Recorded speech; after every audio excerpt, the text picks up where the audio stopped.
This is Mandritsara, a small market town in northern Madagascar with a population of around 20,000 people. It is the administrative centre of a district about a third of the size of Wales, home to around 250,000 people.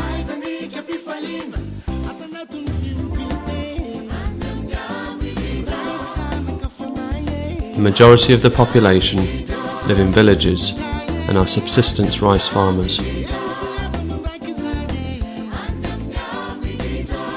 There are few roads here, and most people travel on foot or by ox cart. We would like to show you something of how God is building his church here in the Mandritsara district.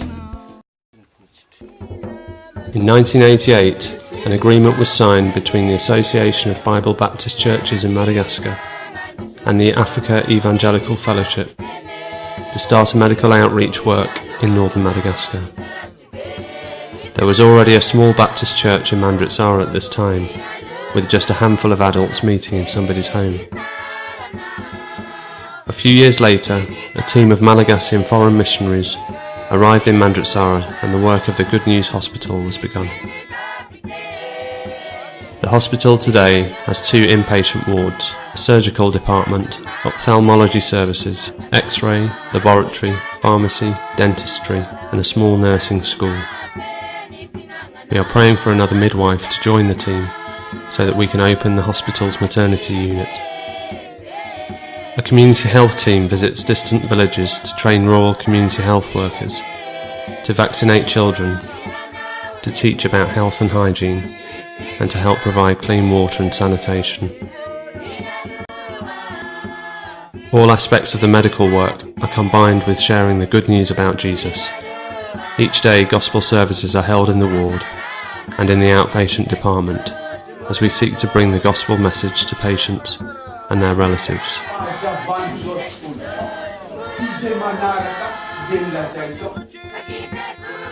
In addition to the hospital, there is the Good News School and the Voice of the Good News radio station.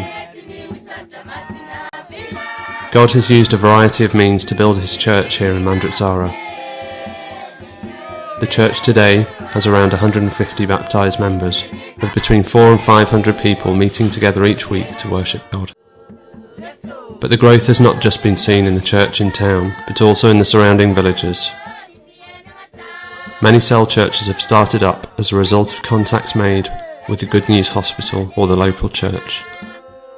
Today there are groups of Christians meeting in around 70 of the villages in this region. Leonce used to be involved in idolatry and spirit worship, but today, by God's grace, he is the leader of the church in Amburilengo, a village 7 kilometers east of Mandritsara. Leonce has already completed some theological studies, but he tells us it's not enough. He has a heart for teaching others, but sometimes he feels he is held back by his lack of understanding. Most of the leaders of these village churches are new believers.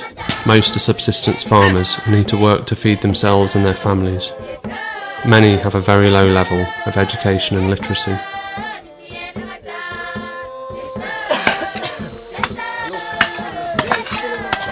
Some of the villages are over 100 kilometers away from Mandritsara, and many of the tracks are impassable by 4x4, especially during the rainy season.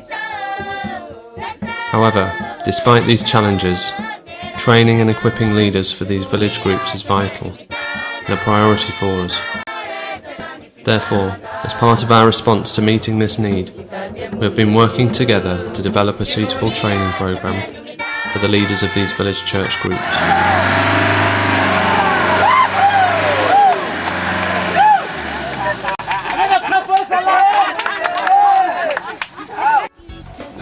A major feature of our training strategy is the residential training that takes place here in Mandritsara. Twice a year, 32 village church leaders travel to Mandritsara for 1 month of full-time Bible teaching. We follow a theological education syllabus which has been produced for Francophone Africa and has been adopted by the Association of Bible Baptist Churches in Madagascar.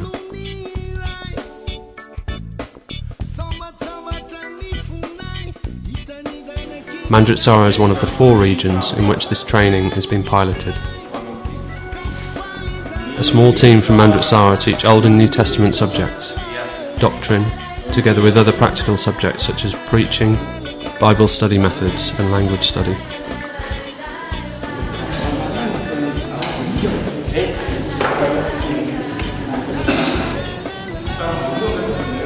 This is Dr. Francis, the head of the hospital's community health team, teaching a course on church and development.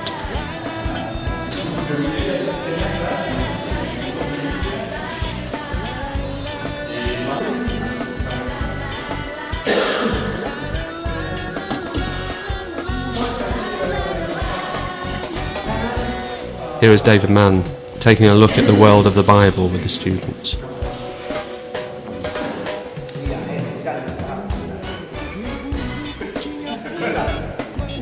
We try to use a variety of teaching methods.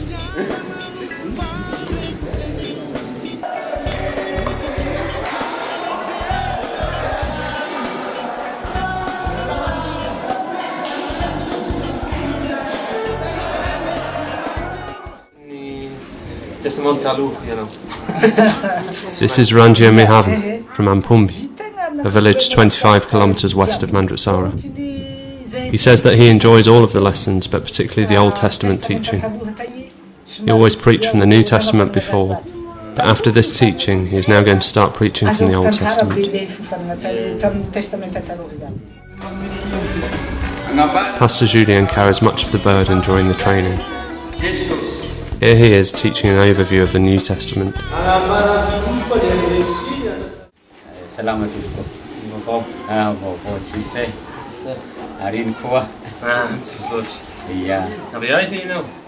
This is Thomas, from a village called Antanantan, 120 kilometres to the north of Mandritsara. He says that he really enjoyed learning how to preach, but he appreciates all the subjects that help him to be able to teach others. As you can imagine, it's quite a challenge to feed 32 students twice a day for a month, and we are grateful for the team of volunteers that we have to cook.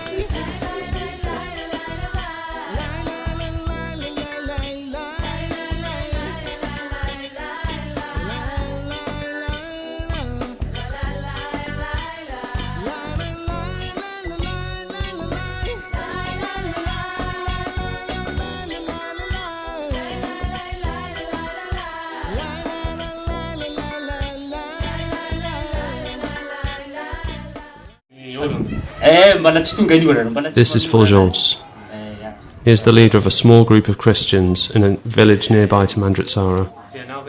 He says he has really enjoyed the food during the training and is in danger of getting fat, but also that he misses his family. At the next training he's going to ask his wife to come and cook so that he won't get homesick.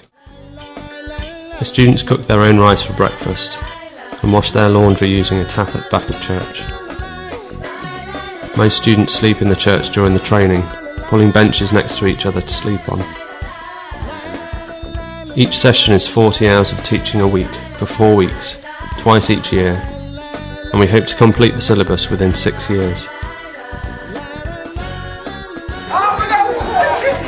It's a heavy programme, so we're all grateful for moments to relax between lessons. Once leaders have completed this regional training, they can go on for further training at the Baptist Seminary in Ansarabe, a town 1100 kilometres south of Mandritsara. This is Jean-Jacques. He is the leader of the church in Ambudyadab, a village in the Mandritsara district. With support from the church in Mandritsara and friends in the UK, Jean-Jacques is now studying full-time at the seminary for 3 years, after which he plans to return to Mandritsara to support the work here. It's no small thing for people to leave their home villages, their family and friends, and their rice fields. There are many changes to adjust to, new ways of cooking rice, and a different dialect. Jean-Jacques is grateful that his wife and 3 sons were able to move to Ansarabe with him last October. A few other leaders from Mandritsara have already completed some training at the seminary. We hope to be able to send others in the future. Many of the leaders of these village churches are not yet at an appropriate educational level to follow the residential training here or full-time training in Ansara Bay. Some of the leaders are unable to read or write. We will continue to offer a basic correspondence course which has been successfully running here in the Mandritsara district for several years. This course is open to all who are interested.